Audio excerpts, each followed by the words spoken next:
నమస్కారం. నా పేరు విజయలక్ష్మి. వేదిక్ కేపీఎన్ నాడి ఆస్ట్రాలజర్. ఈ వీడియోలో మన జీవితంలో సరైన లైఫ్ పార్ట్నర్ దొరకడం, పెళ్లి తర్వాత సంసారం సుఖంగా సాగడం చాలా ముఖ్యం కదా! చాలామంది మాకు లవ్ మ్యారేజ్ అవుతుందా?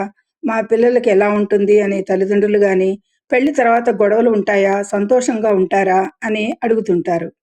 ఈరోజు వేద జ్యోతిష శాస్త్ర నియమాల ప్రకారంగా మీ రాశి చక్రంతో పాటు పెళ్లికి అత్యంత ముఖ్యమైన నవాంశ చార్ట్ చూసి మీరే ఈ విషయాలు ఎలా తెలుసుకోవాలో చాలా సులభంగా వివరిస్తాను. ఈ వీడియోని ఎక్కడ స్కిప్ చేయకుండా చివరి వరకు చూడండి.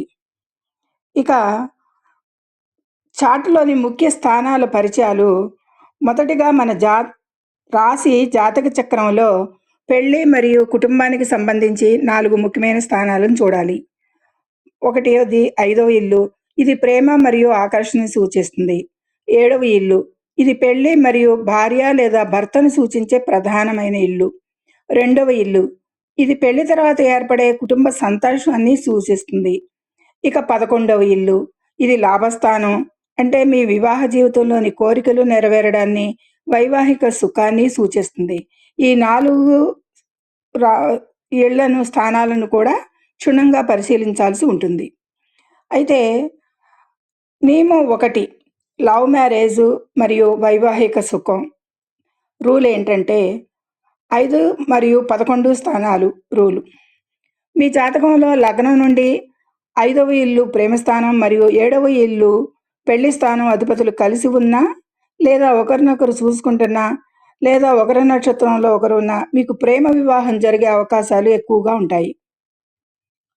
అలాగే 11వ స్థానం లాభస్థానం అధిపతి కూడా శుభంగా ఉంటే పెళ్లి తర్వాత మీ కోరికలు నెరవేరుతాయి మరియు వైవాహిక జీవితంలో అన్ని రకాల సుఖాలు లభిస్తాయి అనేది సూచిస్తుంది. ఇక 2వ రూలు, పెళ్లి తర్వాత కుటుంబం సంతోషంగా ఉండటానికి సెకండ్ హౌస్ రూల్ చూడాలి. పెళ్లి కావడం ఎంత ముఖ్యమో పెళ్లి తర్వాత సంసారం సంతోషంగా సాగడానికి 2వ ఇల్లు కుటుంబ స్థానం అంతకంటే ముఖ్యం. ఈ 2వ ఇంట్లో గనక బుధుడు, గురుడు లేదా శుక్రుడు లాంటి శుభగ్రహాలు ఉంటే పెళ్లి తర్వాత మీ కుటుంబం ధన ధాన్యాలతో వృద్ధి చెందుతుంది. ఒకవేళ ఇక్కడ శని లేదా రాహు ఉంటే మాట పట్టింపుల వల్ల చిన్న చిన్న మనస్పర్ధలు రావచ్చు అనేది చెప్పాలి. ఇక 4వది స్థానాధిపతి బలం. ఇది కూడా చూడాలి. ఇక్కడ చాలామంది తమ జాతక చార్ట్ చూసుకుని మా 2వ ఇంట్లో కానీ 7వ ఇంట్లో కానీ ఏ గ్రహం లేదు, మరి మాకు పెళ్లి యోగం లేదా అని కంగారు పడుతుంటారు. జ్యోతిష్య ప్రకారం ఒక ఇల్లు ఖాళీగా ఉంటే అక్కడ ఏమీ లేనట్టు కాదు. ఆ ఇంటి అధిపతి, స్థానాధిపతి ఎక్కడ ఉన్నాడో, ఎక్కడ స్థితి పొంది ఉన్నాడో చూడాలి. ఇక మీ 7వ ఇల్లు ఖాళీగా ఉన్న ఆ ఇంటి యజమాని కేంద్ర స్థానాల్లో లగ్నం నుండి 1, 4, 7, 10 ఇళ్లల్లో ఉంటే, లేదా కోణ స్థానాల్లో 5, 9 ఇళ్లలో బలంగా ఉండి గురుడు లాంటి శుభగ్రహాల చూపు ఉంటే మీకు అద్భుతమైన వైవాహిక జీవితం ఉంటుంది ఈ గ్రహాల అనుకూలతలకి.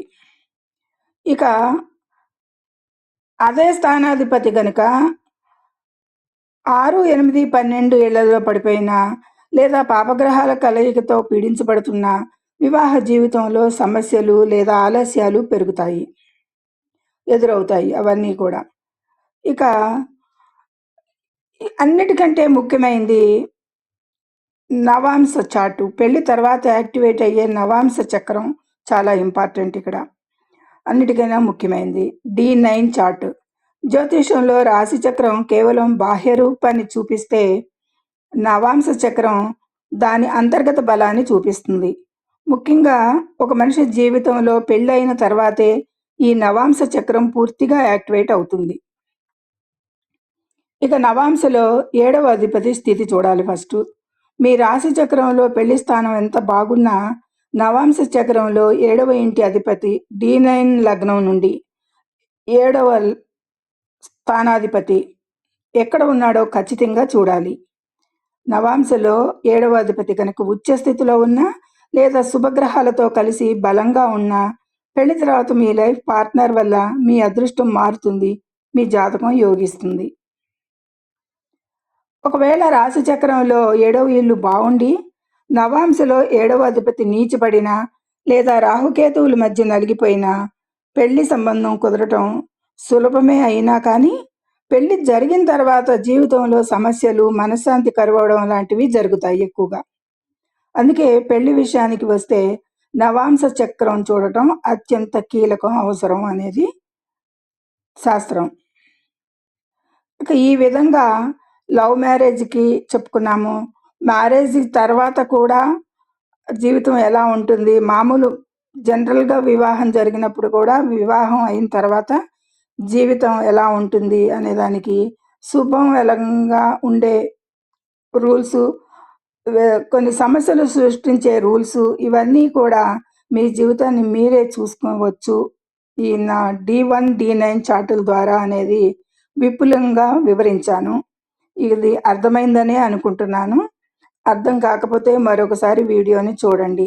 ఇక మన జాతక చక్రంలో ఈ స్థానాధిపతులకి ఈ కనుక నవాంశ లేదా రాశి చక్రంలో వివాహ స్థానాధిపతి బలహీనంగా ఉంటే ఈ చిన్న పరిహారాలు పాటించండి.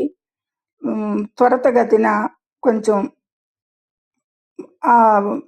ఇబ్బందులు తొలగటానికి ఆస్కారం కాబట్టి, ప్రతి గురువారం లేదా శుక్రవారం రోజు ఆవుకు బెల్లం ముక్క లేదా అరటిపండు తినిపించండి. ఇది గురు శుక్ర గ్రహాల బలాన్ని పెంచుతుంది. ఎందుకు? గురు శుక్ర గ్రహాలు జాతకంలో వివాహానికి కారకులు.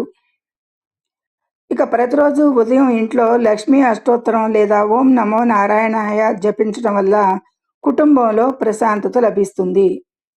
ఇది ఈ విధంగా మీ జన్మ జాతకంలో ఈ విధంగా చూసుకోవచ్చు. పైన చెప్పిన 4 రూల్స్ ప్రకారంగా జాతకాన్ని సరిచూసుకోవచ్చు. మీ రాశి చక్రంలో మరియు నవాంశ చక్రంలో 7వ ఇంటి అధిపతులు ఎవరో మీకు తెలుసా? ఒకవేళ తెలియకపోతే మీ లగ్నం ఏంటో, మీ 7వ అధిపతి ఎవరో తెలియజేస్తాను. మీ డీటెయిల్స్ పెట్టండి, నేను రిప్లై ఇస్తాను. ఈ వీడియో మీకు నచ్చితే ఇప్పుడే మన ఛానల్ని లైక్ చేసి, షేర్ చేసి, సబ్స్క్రైబ్ చేసుకోండి. ధన్యవాదములు.